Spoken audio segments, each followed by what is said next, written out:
শুভ সকাল প্রিয় শিক্ষার্থীবৃন্দ। মার্টিন লুথার কলেজের বাংলা প্রথম পত্রের ক্লাসে তোমাদেরকে স্বাগত জানাচ্ছি। আমরা গতদিন নাটকের সংজ্ঞা, বৈশিষ্ট্য, রসপরিণতির বিচারে নাটকের যে প্রকারভেদ সেগুলো নিয়ে আমরা বিস্তৃত আলোচনা করেছিলাম। আজকে আমরা আমাদের উচ্চ মাধ্যমিকের জন্য পাঠ্য সিরাজউদ্দৌলা নাটক, এই নাটকটি নিয়ে আলোচনা করব। এই নাটকের পটভূমি নিয়ে একটু আলোচনা করতে চাই। সিকান্দার আবু জাফরের লেখা সিরাজউদ্দৌলা নাটক। সিকান্দার আবু জাফর বাংলাদেশের একাধারে কবি, সাংবাদিক এবং নাট্যকার। তিনি বাংলা একাডেমি পুরস্কার পেয়েছিলেন। তার শিক্ষা জীবন খুলনা থেকে, প্রথমে খুলনা, তারপর কলকাতা রিপন কলেজে তিনি পড়েছিলেন। তিনি কবি কাজী নজরুল ইসলামের নবযুগ পত্রিকার সম্পাদনার কাজেও কাজী নজরুল ইসলামের সাথে কাজ করেছিলেন। এরপর তিনি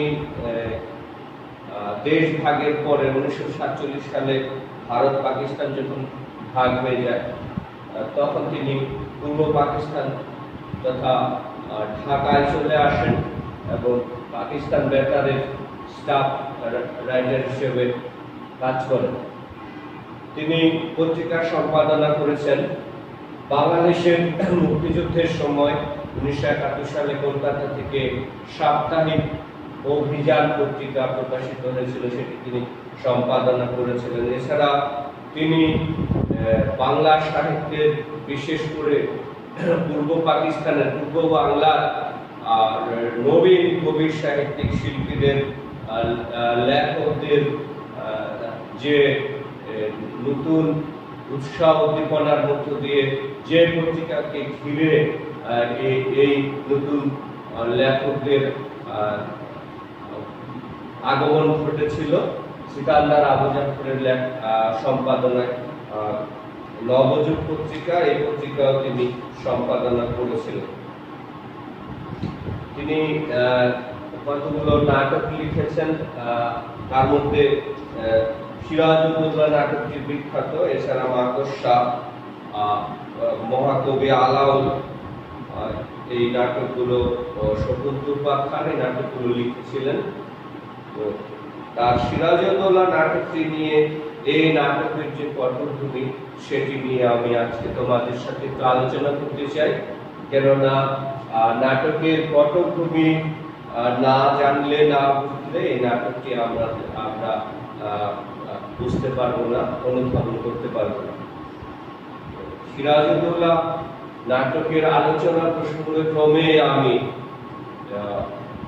এই নাটকটি যেহেতু বাংলা, বিহার এবং উড়িষ্যা এই তিন অঞ্চল নিয়ে সেই সময়ে নবাব আলীবর্দী খানের শাসন অঞ্চল ছিল, তার জমিদারি ছিল, এই কারণে যে আমি সেই সময়কার পুরো শাসন ব্যবস্থাটা নিয়ে একটু আলোচনা করতে চাই, নতুবা আমরা এই নাটকটি আসলে বুঝতে পারবো না।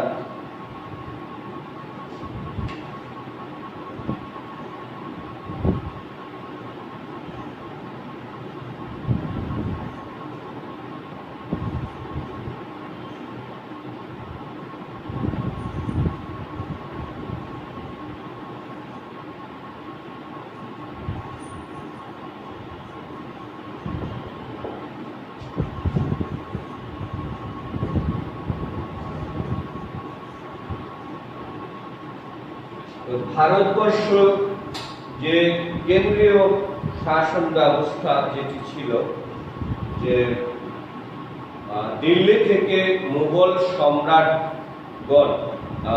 সম্রাট তারা সমস্ত ভারতবর্ষ শাসন করত। কেন্দ্রীয়ভাবে তারা সমস্ত ভারতবর্ষের রাজা জমিদারদের মাধ্যমে তারা ভারতবর্ষ শাসন করত। বিষয়টা এরকম যে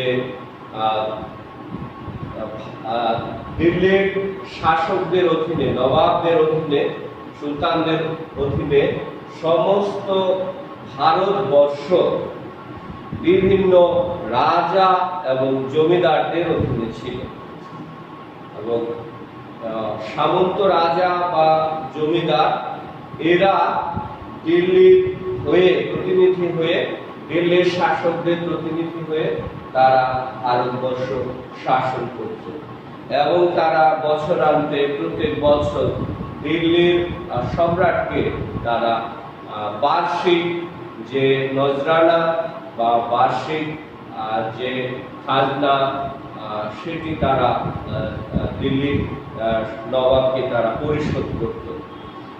আর এভাবেই সমস্ত ভারতবর্ষের শাসন কার্য সেই সময় পরিচালিত হয়ে আসছিল। আর আমাদের মূল যে আলোচনা, যে নাটক নবাব সিরাজউদ্দৌলা নাটক, সেই সিরাজউদ্দৌলা নাটকে কিভাবে আমরা এই ভারতের অংশ বিশেষ ছিলাম, যে বাংলা, বিহার এবং উড়িষ্যা এই তিনটা অংশ বা এই তিনটা প্রদেশের ক্ষমতা যার শাসক তিনি ছিলেন সিরাজউদ্দৌলার নানা নবাব আলীবর্দী খান। তিনি 1740 থেকে 1756 এই সময়টা তিনি বাংলা, বিহার এবং উড়িষ্যা শাসন করেছিলেন।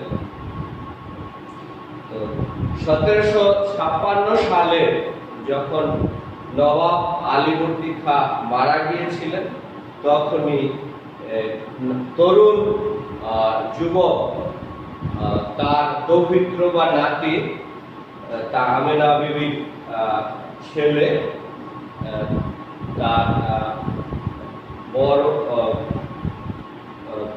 আমেনা বিবির ছেলে সিরাজউদ্দৌলা, তাকে তিনি সিংহাসনে তাকে বসানো হয় তার নানার মৃত্যুর পরে। ভারতবর্ষে ইংরেজদের যে আগমন এবং বাণিজ্য বিস্তার, সেটি নিয়ে একটু প্রাথমিক আলোচনা না করলে নাটকটি আসলে বুঝে যাবে না যে ভারতবর্ষে ইংরেজরা কিভাবে আসলো, ইউরোপিয়ানরা কিভাবে আসলো। আমরা জানি যে অনেক আগে সেই কলম্বাস, যিনি পর্তুগিজ নাবিক ছিলেন, তিনি প্রথম ভারতবর্ষে আসতে চেয়েছিলেন, কেননা ভারতবর্ষের মশলা এবং অন্যান্য পণ্য সামগ্রীর ইউরোপে ব্যাপক চাহিদা ছিল। ব্যবসা বাণিজ্য সম্প্রসারণের উদ্দেশ্যে কলম্বাস কিন্তু ভারতবর্ষে আসতে চেয়েছিলেন, কিন্তু তিনি ভারতবর্ষে আসতে পারেননি, যেহেতু সেই সময় দিক নির্ণয়ের বা সঠিক নিশানা উত্তাল সমুদ্রের মধ্যে জাহাজে করে তিনি রওনা দিয়েছিলেন। তো তিনি ভারতবর্ষে আসতে পারেননি, তিনি আমেরিকা গিয়েছিলেন, বিশেষ করে ক্যারিবিয়ান যে দ্বীপপুঞ্জের কাছাকাছি গিয়েছিলেন। পরবর্তী মধ্য আমেরিকা তিনি আমেরিকা আবিষ্কার করেছিলেন পরে। আরো তো সেই কলম্বাস আগে যে চেষ্টাটা করেছিলেন সফল হননি, সেই চেষ্টায় কিন্তু সফল হয়েছেন আরো একজন পর্তুগিজ নাবিক, তিনি Vasco da Gama. Vasco da Gama 1498 সালে ভাস্কো দা গামা পর্তুগিজ নাবিক 1498 সালে তিনি ভারতের গোয়া বন্দরে এসে জাহাজ ফিরিয়েছেন, ভারতবর্ষে প্রথম এসেছিলেন। পরবর্তী সময় কিন্তু এই ভাস্কো দা গামার পথ অনুসরণ করে পর্তুগিজ, ইংরেজ এবং ডাচ ওলন্দাজরা এরা এসেছিল ফরাসিরা এসেছিল ব্যবসা বাণিজ্য করবার জন্য। পর্তুগিজরা মূলত বাণিজ্য করতে এসে তারা নানা রকম লুটতরাজ করেছিল। দস্যু বৃত্তিকে তারা প্রধান উপায় উপজীব্য হিসেবে গ্রহণ করেছিল। পর্তুগিজরা আসার পরে ইংরেজরাও আসলো, কেউ কেউ আসলো ধর্ম প্রচারের উদ্দেশ্যে, খ্রিস্ট ধর্ম প্রচারের উদ্দেশ্যে, আবার কেউ আসলো বাণিজ্য করবার উদ্দেশ্যে, ফরাসিরাও আসলো বাণিজ্য করবার উদ্দেশ্যে। তো ঘটনাক্রমে একটা ঐতিহাসিক বিষয় খুবই গুরুত্বপূর্ণ যে দিল্লির সম্রাট, দিল্লির শাসক ফররুখশিয়র তিনি একবার ভীষণ অসুস্থ ছিলেন এবং ইংরেজ ডাক্তার হ্যামিল্টন তাকে শল্য চিকিৎসার মাধ্যমে, অপারেশনের মাধ্যমে তাকে সুস্থ করেছিলেন। আর এই হ্যামিল্টনের অনুরোধে দিল্লির সম্রাট ফররুখশিয়র তিনি ভারতবর্ষে ইংরেজদের অনেক রকম সুযোগ সুবিধা দিয়েছিলেন। এগুলোর মধ্যে বিনা শুল্কে বাণিজ্য করবার অধিকার, ইংরেজদের নিজস্ব টাকশাল স্থাপনের অধিকার, কারখানা স্থাপনের অধিকার, পাশাপাশি এমনকি দেশীয় কর্মচারীদের বিচার করবার অধিকারও তিনি দিয়েছিলেন।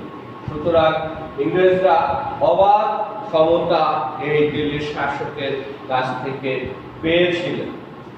এছাড়াও উল্লেখ্য যে মুঘল সম্রাট জাহাঙ্গীর তিনি ইংরেজদের ইস্ট ইন্ডিয়া কোম্পানিকে সুরাটে প্রথম বাণিজ্য কুঠি স্থাপনের অনুমতি দিয়েছিলেন।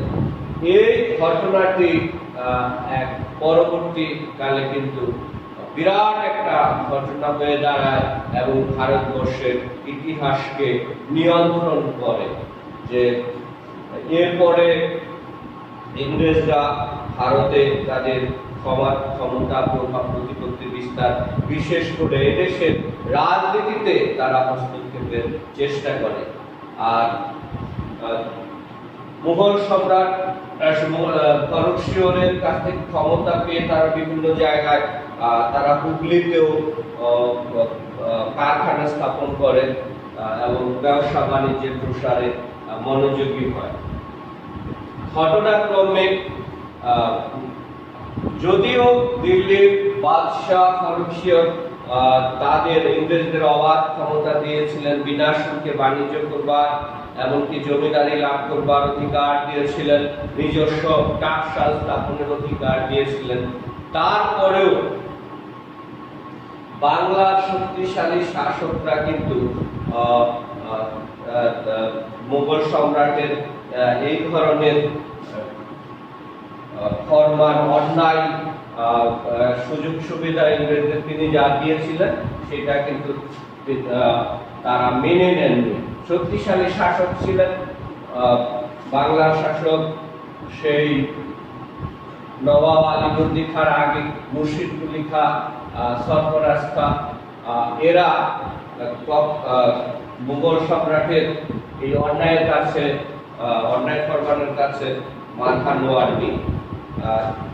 তো 1756 সালে যখন নবাব আলীবর্দী খাঁ মারা যান, তখন তরুণ নবাব সিরাজউদ্দৌলা তিনি সিংহাসনে বসেন।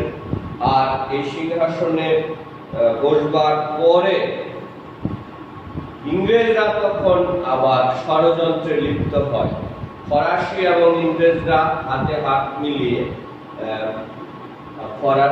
এই ইংরেজ নবাবের বিরুদ্ধে, সিরাজউদ্দৌলার বিরুদ্ধে তারা ষড়যন্ত্রে লিপ্ত হয়। আর এই ক্ষেত্রে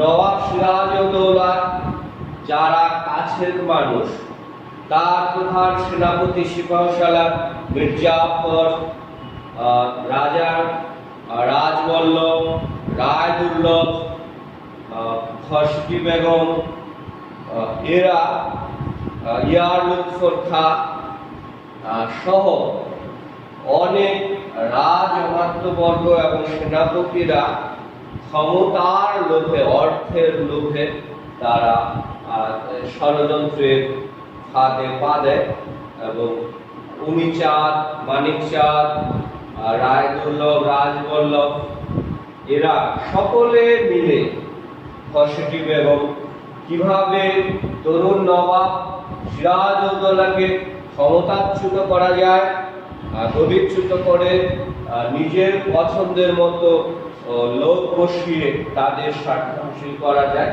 সেই চেষ্টা তারা করে। এই জন্যই তারা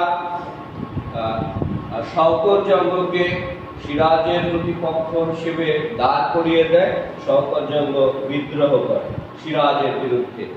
আর তখন নবাব সিরাজউদ্দৌলা বাধ্য হয়ে সেনাপতি মোহনলালকে পাঠিয়ে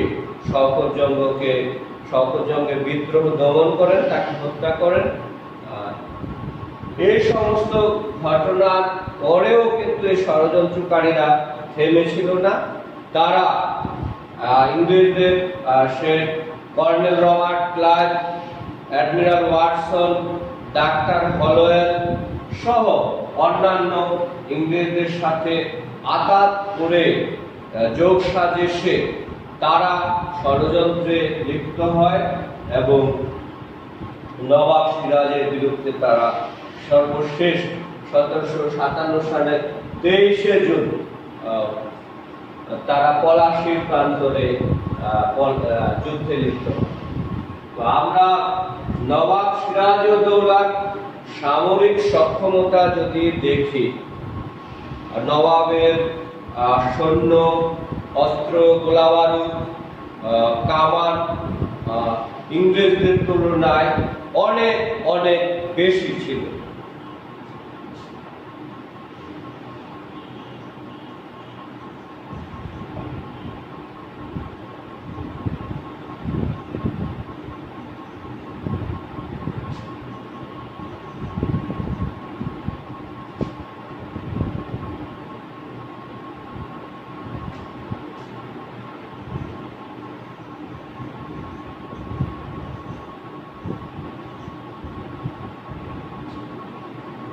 আমরা জানি যে নবাবের 1957 সালের 23শে জুন পলাশীর প্রান্তরে যে যুদ্ধ হয়েছিল, সেই যুদ্ধে নবাবের সৈন্য সংখ্যা ছিল প্রায় 50,000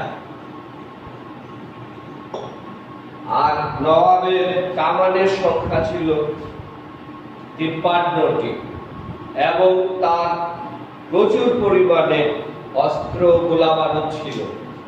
তার বিপরীতে ইংরেজদের সৈন্য সংখ্যা ছিল মাত্র 3000 এবং তাদের মাত্র 8টি কামান ছিল। এরকম একটা অসম যুদ্ধেও কিভাবে নবাব সিরাজউদ্দৌলা পরাস্ত হয়েছিলেন সেটি আমাদেরকে বিস্মিত করে। কিন্তু এটি আমাদের তার পরাজয়ের মূল কারণ হলো তার যারা কাছের মানুষ, সেই রাজমাত্য, প্রধান সেনাপতি, অন্যান্য সেনাপতিরা, তারা নবাব সিরাজউদ্দৌলার সাথে বিশ্বাসঘাতকতা করেছিল। তারা যুদ্ধের মাঠে নিষ্ক্রিয় থেকেছিল এবং যুদ্ধের প্রথম পর্যায়ে যখন সিরাজের অবস্থা অনেক বেশি ভালো ছিল, যুদ্ধের অবস্থা অনেক ভালো ছিল, সেই সময় হঠাৎ করে তার প্রধান সেনাপতি মীর জাফর আলী খাঁ তিনি যুদ্ধ বন্ধের নির্দেশ দেন এবং এই নির্দেশ পেয়ে যখন সৈনিকরা তাঁবুতে ফিরছিল, সেই সময় অতর্কিতে অপ্রস্তুত অবস্থায় তাদেরকে আবার ইংরেজরা আক্রমণ করেছিল। এছাড়া আকস্মিক যুদ্ধক্ষেত্রে আকস্মিক বৃষ্টি এসে নবাবের গোলা বারুদ সব ভিজে গিয়েছিল, অকেজ হয়ে গিয়েছিল। নবাবের যারা একান্ত বিশ্বস্ত সৈনিক মোহনলাল, সাফরে, বদরে আলী, এরা তার একটা অনুগত সৈনিক ছিলেন। কিন্তু এই মোহনলাল আপ্রাণ চেষ্টা করেছেন, মৃত্যুর পূর্ব মুহূর্ত পর্যন্ত চেষ্টা করেছিলেন, লড়াই করেছিলেন, তিনি পারেননি। আবার সেনাপতি মোহনলাল তিনি মৃত্যুবরণ করেছেন। বদরে আলী খান তিনিও আপ্রাণ চেষ্টা করেছিলেন যুদ্ধ করবার জন্য, তিনিও মৃত্যুবরণ করেন। এরপর ফরাসি সৈনিক সাফরে, ফরাসি এই বিদেশি ফরাসি তিনিও নবাবের পক্ষ হয়ে এই যুদ্ধে আপ্রাণ চেষ্টা করেছিলেন, কিন্তু তিনি পরাস্ত হয়েছিলেন। তো যুদ্ধের ময়দানে সিরাজউদ্দৌলা নিজে উপস্থিত হয়ে তিনি যখন তাঁবুতে একে একে তার পরাজয়ের খবর পাচ্ছিলেন এবং সবশেষে মোহনলাল এসে তাকে পরামর্শ দিয়েছিলেন যে আপনি রাজধানীতে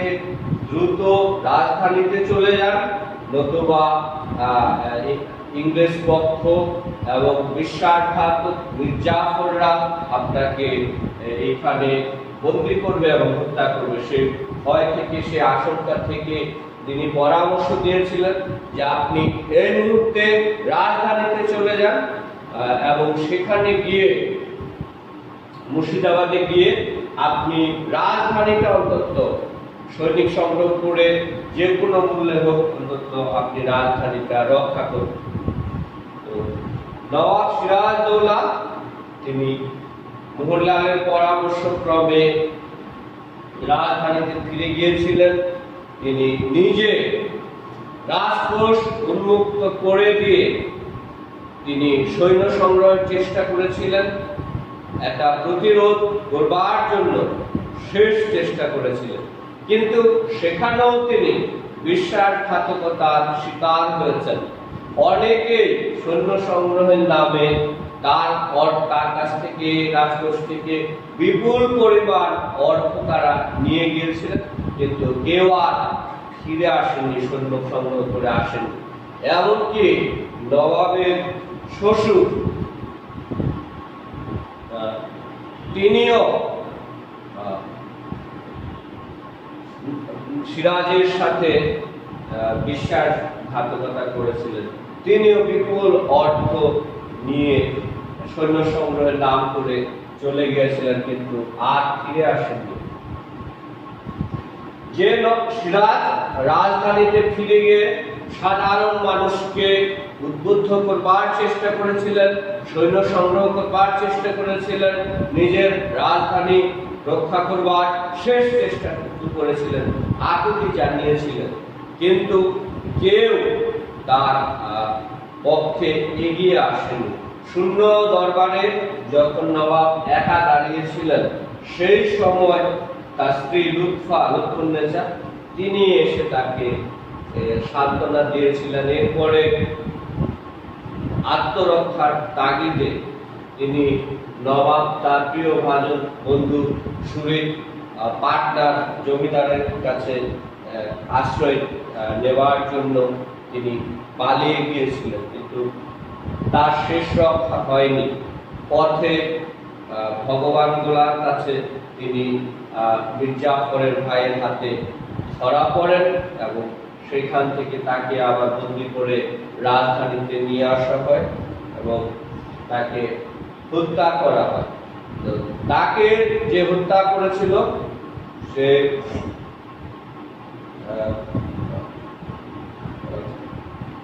মহম্মদী বেগ। সেই মহম্মদী বেগকে কিন্তু সিরাজের বাবা মা প্রতিপালন করেছিলেন এবং তাকে পুত্র স্নেহে মানুষ করেছিলেন। মহম্মদী বেগ মাত্র 10,000 টাকার লোভে মির্জাফরের পুত্র মিরনের উদ্দেশ্যে মাত্র 10,000 টাকা লোভে বিশ্বাসঘাতকতা করেছিলেন। এবং মোহাম্মদ বেগ যখন কারাগারের মধ্যে সিরাজকে হত্যা করতে গিয়েছিলেন, তো সিরাজ তার কাছে মিনতি জানিয়েছে, অনুরোধ করেছিল যে মোহাম্মদ বেগ, তুমি এই কাজ তুমি করো না, কেননা তোমার সাথে আমাদের পরিবারের যে সম্পর্ক, যে বন্ধন, সেই কারণে মোহাম্মদ বেগ যে কিনা সিরাজের বাবা মা তাকে পুত্র স্নেহে লালন পালন করেছেন, সেই মোহাম্মদ বেগ সেও পর্যন্ত শেষ পর্যন্ত বিশ্বাসঘাতকতা করেছে। সিরাজউদ্দৌলা নাটকে আমরা দেখি যে সিরাজউদ্দৌলার পরাজয়ের পিছনে কতগুলো কারণ আমরা দেখতে পাই। তার মধ্যে একটি হলো প্রাসাদ ষড়যন্ত্র,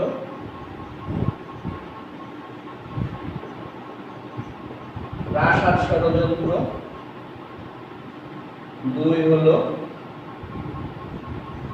রাজমাত্যবর্গ এবং সেনাপতিদের সীমাহীন লোভ,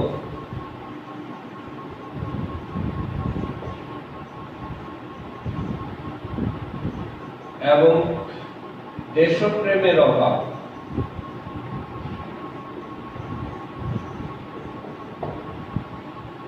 যে প্রাসাদ ষড়যন্ত্রের শিকার হয়েছিলেন সিরাজউদ্দৌলা তরুণ নবাব, তার কাছে হয়তো বা তিনি যদি দূরদর্শী হতে পারতেন, তিনি যদি শক্ত হতে পারতেন, বলিষ্ঠ ভূমিকা নিতে পারতেন। তিনি বুঝতে পেরেছিলেন, যখন তিনি বুঝতে পেরেছিলেন মীর জাফর, মানিক চাঁদ, উমি চাঁদ, রাজা রাজবল্লভ, রায়দুর্লভ, খসেটি বেগম, মিরর, এরা সবাই মিলে ইংরেজদের সাথে ষড়যন্ত্র করছে, ক্লাইভ, ওয়াটস অন্যান্যদের সাথে করে নিয়ে হলওয়ে, তখন তিনি মীর জাফরকে বন্দী করলে হয়তো অন্যদেরকেও, যদি তিনি অন্যদের বিরুদ্ধে উমি চাঁদ, মানিক চাঁদ সহ সকলের বিরুদ্ধে, খসেটি বেগম সবার বিরুদ্ধে যদি তিনি কঠোর পদক্ষেপ নিতে পারতেন, তাহলে হয়তোবা তার পরাজয় তিনি রুখে দিতে পারতেন। কিন্তু সেখানেও সিরাজউদ্দৌলা নিজেই তার জওয়ানিতে বলবার চেষ্টা করেছেন যে মীর জাফরকে কয়েদ করলে, বাকিদের কঠোর শাস্তির আওতায় আনলে তার সেনাবাহিনী সেটা মানত কিনা সেই ব্যাপারে তার সন্দেহ ছিল। অর্থাৎ বিদ্রোহীদের দমন করতে গিয়ে তিনি যদি তার প্রধান সেনাপতি মীর জাফর আলী খানকে যদি বন্দী করতেন এবং অন্যদের শাস্তি দিতেন, অন্যান্য সেনাপতি এবং যারা এই ষড়যন্ত্রের অংশীদার ছিল তাদেরকে যদি তিনি কঠোর শাস্তি দিতে পারতেন, তাহলে হয়তো সাময়িক তিনি তার পরাজয় রুখতে পারতেন এবং তিনি কঠোর পদক্ষেপ নিতে পারলে হয়তোবা ভারতবর্ষের ইতিহাস ভিন্ন খাতেও পরিচালিত হতে পারত। কিন্তু তরুণ নবাব তার হয়তো সেই দূরদর্শিতা, দুঃসাহসিকতা ছিল না। কারণ একটাই, যে তার যারা কাছের মানুষ তারাই তার প্রতিপক্ষ। সুতরাং সেনাবাহিনী যদি এটা মেনে না নেয়, তাহলে উল্টো সেনাবাহিনী অভ্যুত্থানের মধ্য দিয়ে তাকে হয়তো হত্যা করবে, তার পরিবারকে হত্যা করবে। এই কারণে নবাব সিরাজের পক্ষে, তরুণ নবাবের পক্ষে এই ধরনের সাহসী সিদ্ধান্ত, সাহসী ভূমিকা নেওয়া সম্ভবপর হয়নি।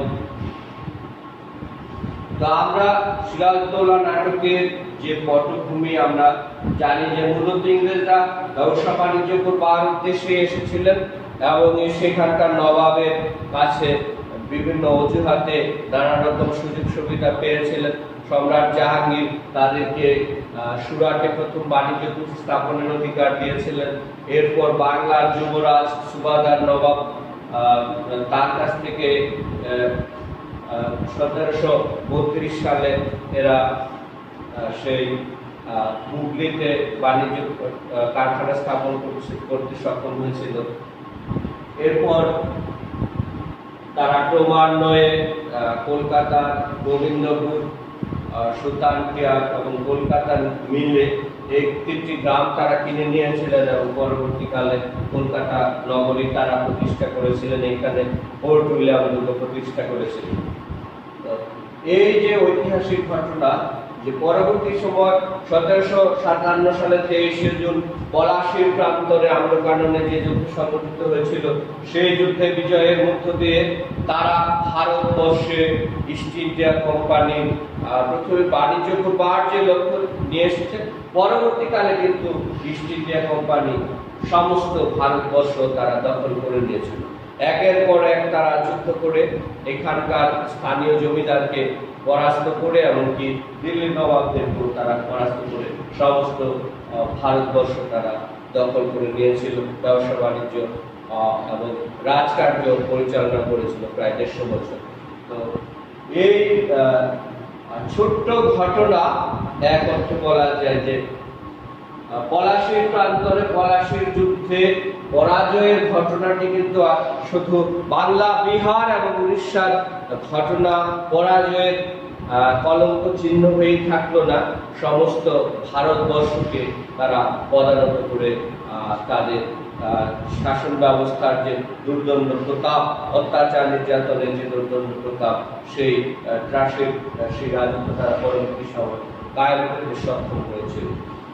আমরা তোমরা বাসায় আগামী দিনের জন্য তোমরা নাটকের চরিত্র পরিচিতি এই অংশটা পড়ে আসবে।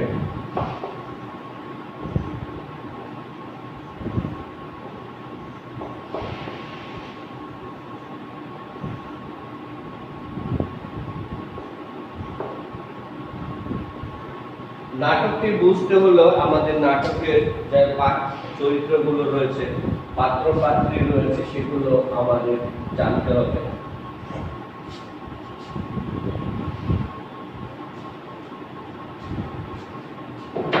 নাটকের চরিত্র পরিচিতি একটা অংশ আছে, সেই অংশটা আমরা আগামী ক্লাসে পড়ে আসবো এবং আগামী দিন আমরা মূল নাটক আলোচনা করব এবং টেক্সট বই, পাঠ্য বই আমরা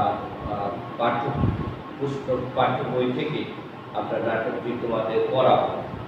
তোমরা বাসায় নিয়মিত করবে এবং আমাদের ক্লাসগুলো নিয়মিত অনুশীলন করবে এবং তোমরা অ্যাসাইনমেন্ট এবং ক্লাস এগুলো যেন তোমরা নিয়মিত করার প্রস্তুতি থাকে যেন।